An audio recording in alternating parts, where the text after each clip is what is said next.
네, 요새 참 그런 생각해 봅니다. 3분기 실적 이런 거 이제 발표됐는데, 지난주 IBM 실적이 나왔죠. IBM이 뭐, 순이익은 좀 뭐 괜찮았는데, 매출이 좀 뭐, 중국 매출이 줄면서 쇼크다 해가지고 주가가 많이 빠졌는데, 지금 삼성전자와 IBM의 그 이익치를 비교를 해보면 거의 2배 차이가 납니다. 2배 차이.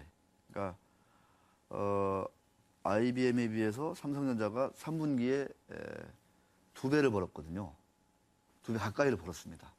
그런데 시가총액은요, 묘하게 200억, 한 210억 정도로 210조, 210조 정도로 비슷합니다.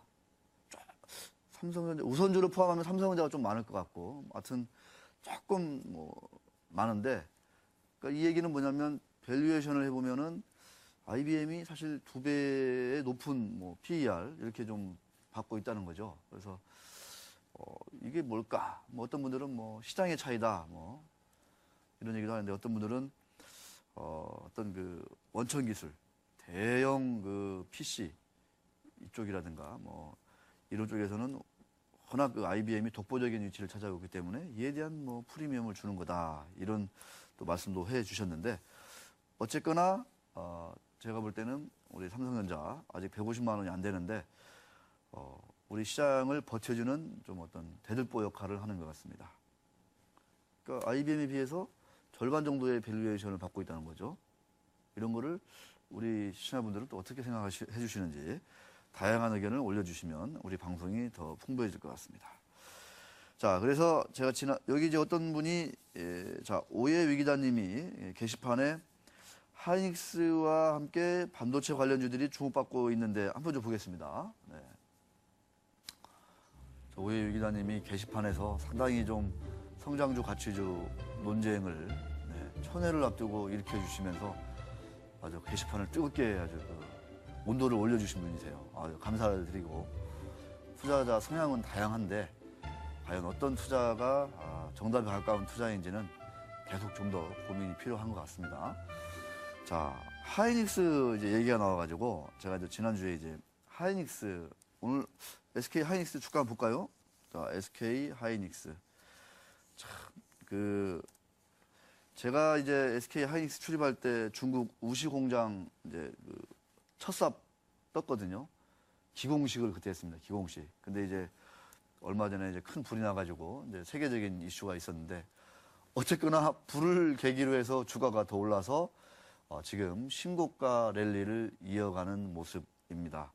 참 어떻게 보면 참 대견하기도 하고 참 다행이기도 하고 제가 이제 SK로 넘어간 이후로 처음으로 이제 하이닉스 관계자분들을 제가 지난주에 뵀는데 기분이 참 좋았습니다. 어떤 점에서 기분이 좋았냐면 직원들 있지 않습니까? 하이닉스 직원들 SK에서 딱 인수를 하니까 은행의 대출 금리가 확 떨어졌다고 하더라고요.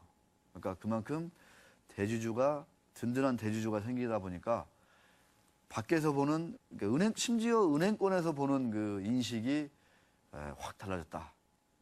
이런 또 얘기를 합니다. 그러니까 그만큼 뭐냐. 지금 하이닉스가 대출이 꽤 되거든요. 근데 대출 이자가 떨어지는 겁니다. 그럼 뭐예요? 수십억, 분기 수십억, 뭐 연간으로 치면 수백억 금융비용이 당장 절감된다고 하더라고요.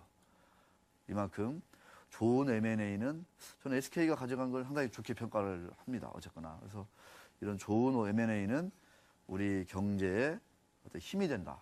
이런 말씀을 좀 드리고 싶고 지금 외국인들이 지금 사는 게요. 사실 장난이 아닙니다. 그래서 외국인들 투자자별 매매 동향 이런 걸 보면요.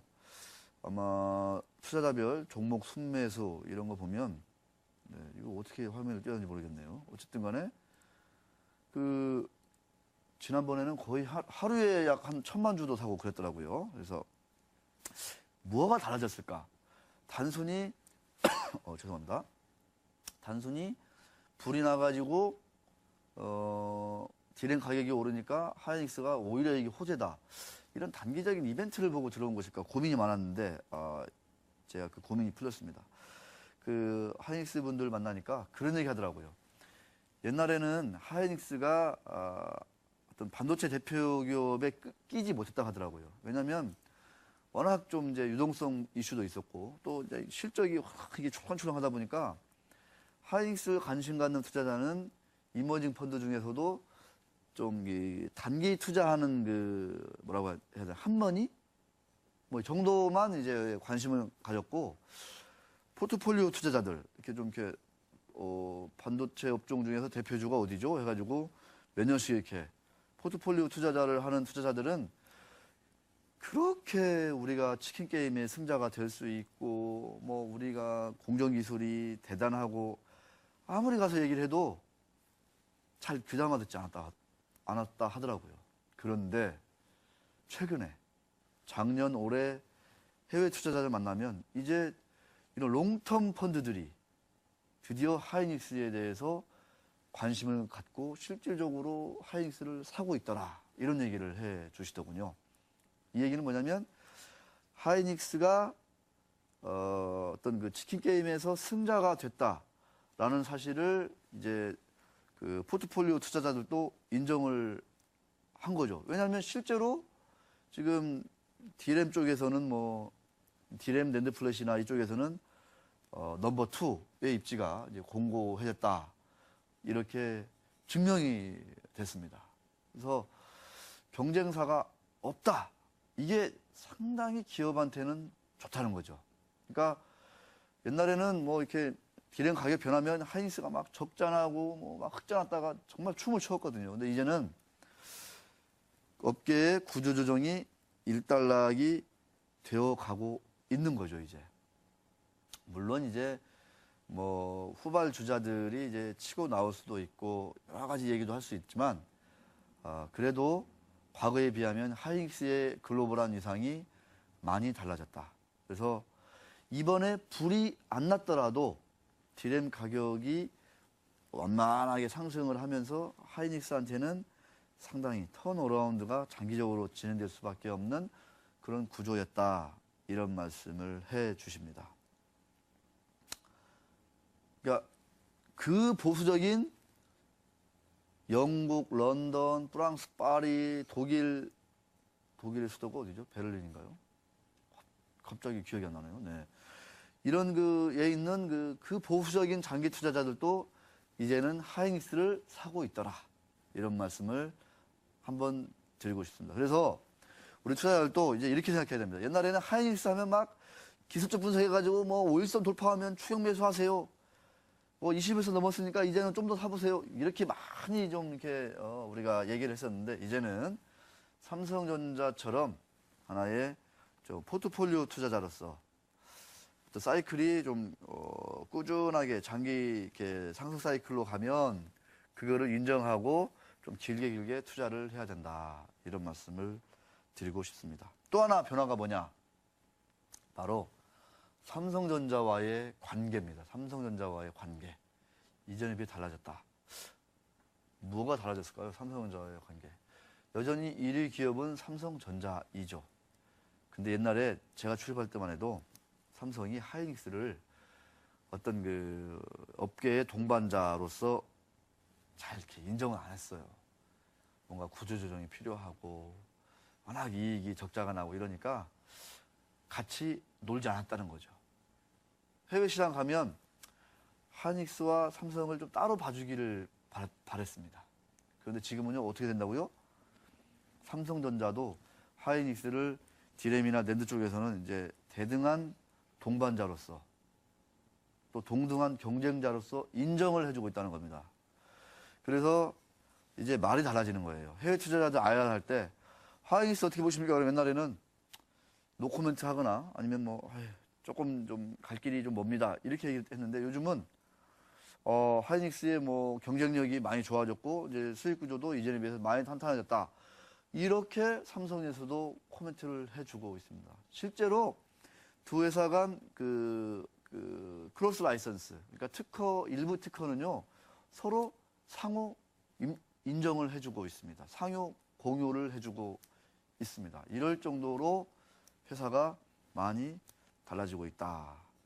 그런 흐름들이 바로 아까 우리가 차트로 보여줬던 꾸준한 신고가 흐름으로 이어지고 있고, 그런 거를 알고 이제 회사가 달라졌구나. 외국의 롱텀 펀드에서 사고 있는 겁니다. 그래서 지분율이 지금 하이닉스 외국인 지분율이 40%를 아마 넘었을 겁니다. 40.32%. 이 지분은 역대 최고의 지분율 되겠습니다. 그래서 오르면 좀 숨고르게 하고, 오르면 숨고르게 하고 하겠지만, 이제 하이닉스가 이전처럼 완전히 뭐 이렇게 꼬꾸라지고 이런 것들을 그런 추세로, 그런 흐름으로 갈 가능성은 이제 많이 낮아졌다. 이런 말씀을 기고만장에서 또 특별히 또 해드려야 될 것 같습니다. 이 역시 기고만장이자실 1000회를 맞이한 하나의 그 기념 이벤트가 아닐까 이런 생각이 듭니다. 네, 다행히 썰렁한 뮤직이 안 나오네요. 네, 고맙습니다. 자, 그 다음에 또, 우리 아까 오해 위기자님께서 강경래 기자가 얘기했던 그 완전히 이 장비 쪽, 또는 부품 쪽 초소형 스몰캡들 많이 얘기를 해 주셨어요. 강경래 기자가. 그런데 그 기업들이 이후로 보면 주가가 이게 오른 기업도 있고 빠진 상장사도 있고 다양한 변화가 있거든요. 자, 표를 보면요. 재미난 일을 우리가 발견해낼 수 있습니다. 한 표를 한번 보겠습니다. 이것도 사실 제가 웬만하면은 좀, 에버테크노 영업이익 저거 마이너스 아닌가요? 네, 한번 저건 아마 마이너스인 것 같아요. 영업이익이. 네, 그거를 한번 좀 봐주시고, 저 표를, 네, 보면, 이런 얘기는 참 공짜로 들려드릴 얘기는 아닌데, 자, 표 한번 보겠습니다.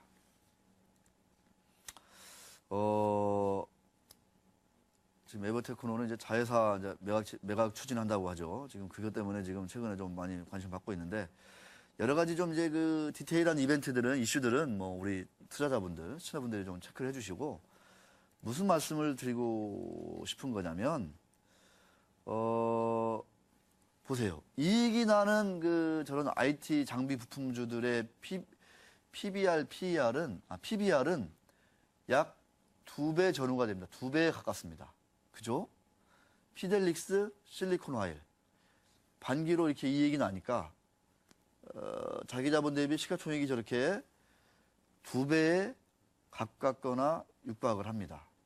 그런데 이익이 안 나고, 이렇게, 이 그림 딱 좋네요, 이거 좋은데요, 이거 혼자 할 때, 이거. 이익이 안 나고, 이익이 이렇게 마이너스, 이렇게 표시가 되어 있으면, PBR이 어때요? 1배가 안 된다는 겁니다. 1배가 안 돼요. 그죠? 그런데, 네오피델리티나 에버테크노가 이제 이익이 난다. 그럼 어떻게 되죠? 이 PBR이 이쪽으로 따라가겠죠, 그러면. 2배 가까이 되면 시가총액이 뭐, 예를 들어서 이게 200억 잡으면 한 400억 가까이, 300억 잡으면 한 600억 가까이 될 수도 있다는 거를 이 표가, 소리 없는 아우성이라고 하죠. 이 아우성이 느껴지지 않습니까? 아우성? 소리 없는 아우성. 이것은 소리 없는 아우성. 모순 형용이죠. 모순 형용. 소리가 없는 아우성. 앞뒤가 안 맞는다고 해가지고 모순 형용이라고 열심히 외웠던 기억이 나는데, 고등학교 때. 자, 이 표를 보시면 이 어떤 IT 장비주, 부품주를 좋아하시는 분들은 상당히 메모할 게 많은 표다. 이렇게 볼 수 있을 것 같습니다. 개별적으로 언제 어떻게 턴어라운드 할지는 회사에 계속 탐방하고 전화하셔가지고, 그러니까 투자자는요, 결국은 기업 경영의 동반자입니다. 문제가 있으면 이렇게 해주시고, 문제가 있으면 저렇게 해주시고, 계속 건의도 해주시고, 그렇게 회사가 달라질 수 있다. 이렇게 볼 수 있을 것 같습니다. 자, 표를 보면서 투자의 소중한 또 노하우를 하나 챙겨가는 시간이 된 것 같습니다. 역시 자화자찬으로 마무리 짓는 오늘 기고만장 기자 시간인가 이런 생각이 듭니다. 시청자 여러분, 감사드립니다.